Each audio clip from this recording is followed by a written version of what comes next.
මෙරි Christmas නිරෝපතික් වෙනුවෙන් අපේ කිතුන යාළුවෝ සූදානම්ම අපි සුබම සුබ මත්පලක් වගේ ප්‍රාර්ථනා කරනවා. ඉතින් අපි දෙවෙනි වීඩියෝ එකේදී පුරොන්දු වුණා කොහොමද වැක්සයක් කරගන්නේ කියලා අපි පෙන්නනවා කියලා. ඉතින් අද අපි සූදානම ඒ පුරොන්දු ඉෂ්ට කරන්න. ඉතින් වැක්ස් එක කරගන්න ප්‍රථමයෙන් අපි මේ විදිහට ෆැබ්‍රික් එකේ අපේ ඩිසයින් එක හදාගෙන ඒක ෆැබ්‍රික් එක නිසියාකාර මේ විදිහට මේසේ රඳව ගන්න ඕන.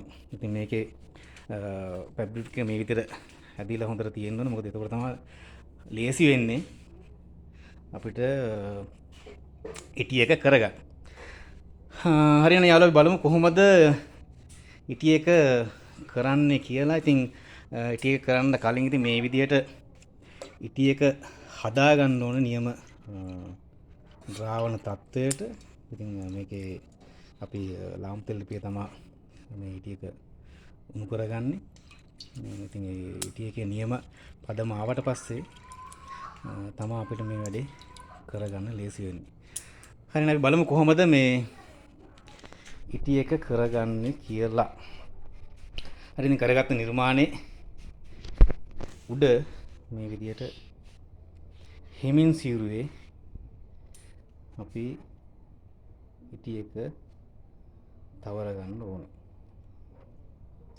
අපිට පේන ඇති ලස්සනට මේ විදිහට තවර ගන්න. මලක් වෙලා ඔබ පිපෙන්න ආදරෙන් සුවඳ දෙන්න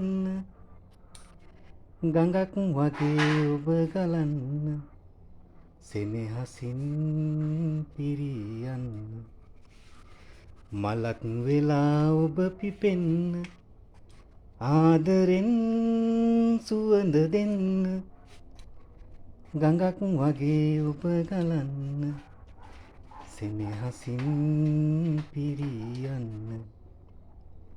ප්‍රේමයේ රස කල්පනා හදවතේ තව මවා දෙන්න. ප්‍රේමයේ රස කල්පනා හදවතේ තව මවා දෙන්න.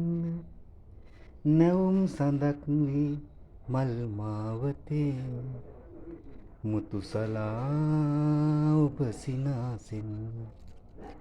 මලක් වෙලා ඔබ පිපෙන්න ආදරේ සුවඳ දෙන්න ගඟක් වගේ ඔබ ගලන්න සෙනෙහසින් පිරියන්න.